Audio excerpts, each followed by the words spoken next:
Ya, ketika orang tua saya dengan 6 anak yang harus dibesarkan bersama-sama, tiba-tiba bapak saya pensiun, kita semua harus berjuang. Kita pernah jual bensin, jual barang-barang kelontong untuk sekedar bisa bertahan begitu. Dan pada saat saya pergi ke pom bensin untuk kulakan bensin, dan teman-teman saya waktu itu sedang bermain menikmati masa mudanya, ya ada perasaan saja. Wah, sepertinya dia enak. Hanya satu yang saya rasakan, saya tidak menyerah saja. Kelak kemudian, itu tidak sia-sia karena sebenarnya perjuangan yang akhirnya membanggakan. Assalamualaikum warahmatullahi wabarakatuh. Teman-teman saya hormati dan hamba Allah yang banggakan. Saya ningali video Pak Ganjar bercerita sambil berkaca-kaca panonanya bahwa ternyata masa kecil Pak Ganjar henteu saistimewa yang kita bayangkan hari ini karena beliau sebagai gubernur, tapi kecil nama sarua juga orang balangsat gitu. Pak Ganjar pernah jualan bensin eceran, kemudian juga jualan kelontongan. Saya mah jigana Pak Ganjar di gebuge pernah eta ku bapana. Yakin. Nah, ningali video Pak Ganjar tersebut, saya ingat ketika kerletik saya diberikan sama juga didikan orang tua itu kerasnya. Sehingga lamun kudu ngapalkeun teh ngapalkeun, lamun kudu salat salat, lamun kudu hudang isu-isu hudang isu-isu. Dan hiji waktu saya pernah nulain mah nilai matematika nate PR nate balener gitu nya. Saya salah diajar tentang bagi kurung.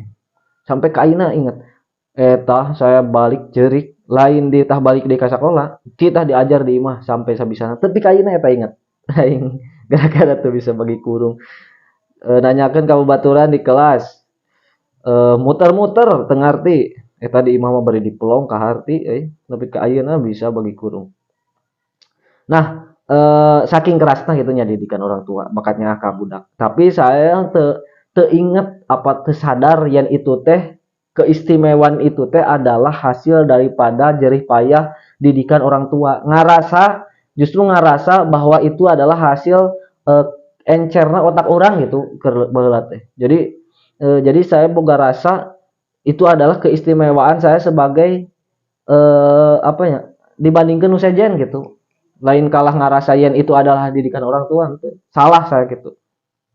Sehingga hiji waktu saya pernah entah SMP entah SMK gitu, saya jarang masuk sekolah karena ketika ujian saya kan aya babaturan anu tara sekolah tapi nilainya halus. Maksudnya halus teh sarua gitu dengan kita, dengan arurang anu sok rajin sekolah. Saya nyimpulkan ternyata percuma atau aing sekolah unggal poe ari nilainya sarua jeung anu mana jeung nu tara sekolah mah matah tidinya saya jadi ikut-ikutan lain kababawakeun salah urang teu bisa ngajaga diri. Jadi tara sekolah ternyata bener hiji waktu saya pernah ujian duka ujian nasional duka ujian sekolah. Saking seringna teu sakola, saya teu apal yen hari eta teh erek ujian disusul ku sakola ka pasantren ka Kobong. Bisi urang teh ti Kobong mamangkat ka sakola teu nepi, horengnya aya keur sare. Nah, datang ke sekolah saya ujian lain di kelas tapi di kantor, batur mah di kelas saya di kantor karena jamnya kan udah beda. Yang lain mah udah ngerjakan satu pelajaran, ketika pelajaran kedua ujian kedua saya baru di ujian sekolah duka praktek asal nama. Saya di kantor, jadi bisa tinggalin ku pengawas karena kan pengawasnya biasanya di sekolah batur. Dan ternyata bener hasil nilai ujian dibandingkan teman-teman anu sok sekolah, hasilnya saya nu panggedena mata sekolah izin mohon maaf. Ini hasil ujiannya saya itu besar tapi tidak akan diumumkan karena nanti takut menyakiti orang-orang. Karena kan sejen ge yang lain juga tahu bahwa saya sedang sekolah gitu. Jadi bisa jadi pasirikan gitu. Tapi nah tragedi-tragedi itu menjadi satu karakter yang jelek di saya. Sampaikan ke kuliah ketika orang lain libur kuliah ada libur semester kan 3 bulan 2 sampai 3 bulan ya. 3 bulan orang lain digunakan untuk perkara yang produktif, jualan, kerja, agar ketika masuk kuliah bisa biaya sendiri.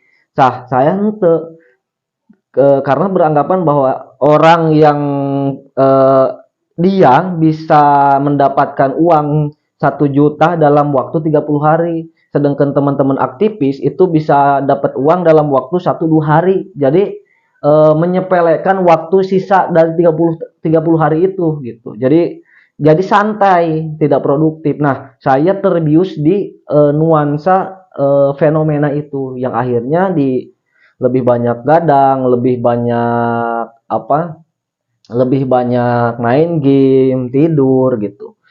Karena gadangnya memang gadang produktif, gadang produktif ngapalkan yang lomba pidato misalnya, tapi kan setiap hari lomba pidato kan, sisanya tetap gadang yang tidak produktif gitu. Nah, teman-teman yang saya hormati dan nama paling membanggakan, ternyata itu merusak apa yang disebut dengan karakter produktivitas diri gitu. Jadi harusnya kita produktif 30 hari, ini produktifnya hanya beberapa hari ketika hanya waktu KPP tungkul gitu. Lamun misalkan ayeuna tanggal 30 harus mengumpulkan nilai ujian, maka orang itu akan nuntut yang lain itu akan dikerjakan dari tanggal 1, tanggal 2, tanggal 3, sehingga tanggal 30 itu selesai selesai dengan santai begitu. Kalau teman-teman kita kan enggak.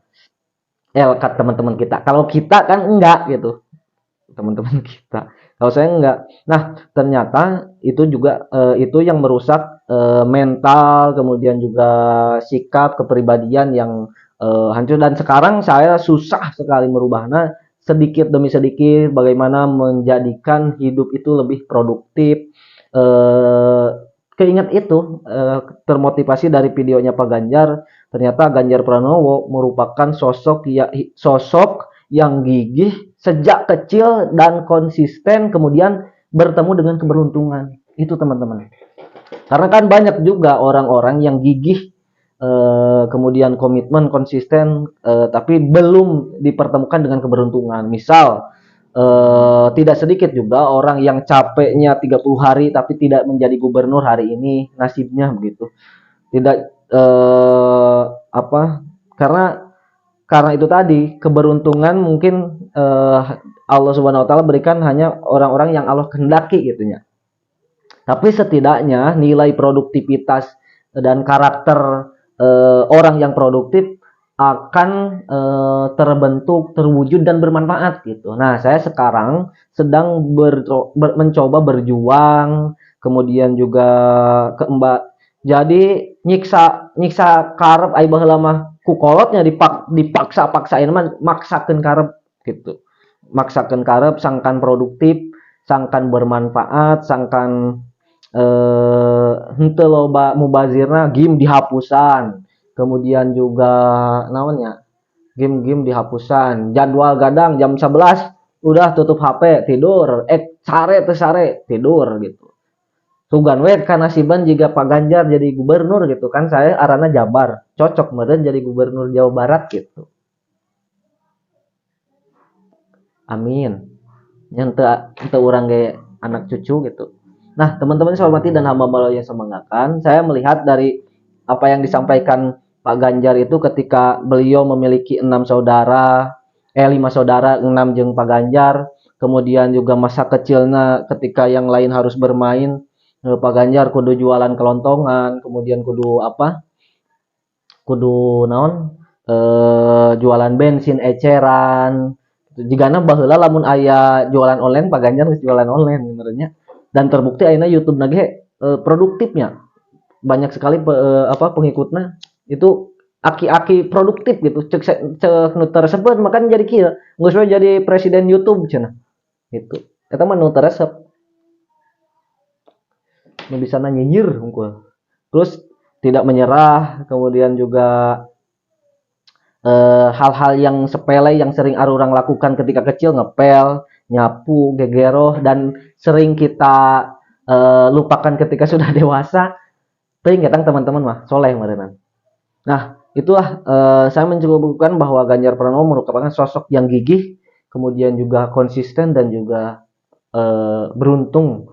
Dan Indonesia memang perlu orang yang gigih. Pak Ganjar itu kunjungan ke satu daerah itu bisa menjumpai banyak sekali tokoh adat, tokoh alim ulama, tokoh pengusaha. Jadi ente tidak hanya sekedar hadir kemudian pulang deh, enggak. Pak Ganjar bisa ke pasar, bisa ke gang-gang, bisa ke warung gitu. Mun urang mah capek, hampir mirip juga Pak Jokowi. Uka capek, uka capek terus pentingnya dipencetan gini ku aki-aki, aduh enak. Itu teman-teman, mudah-mudahan teman-teman juga hampuran ya bisa saya kasar. Itu mudah-mudahan teman-teman juga bisa lebih produktif. Tapi dah teman-teman yakin nggak produktif. Kemudian juga bisa memaksa diri sendiri untuk lebih baik, lebih bermanfaat. Hasbunallahu wa ni'mal wakil. Bila tidak, assalamualaikum warahmatullahi wabarakatuh.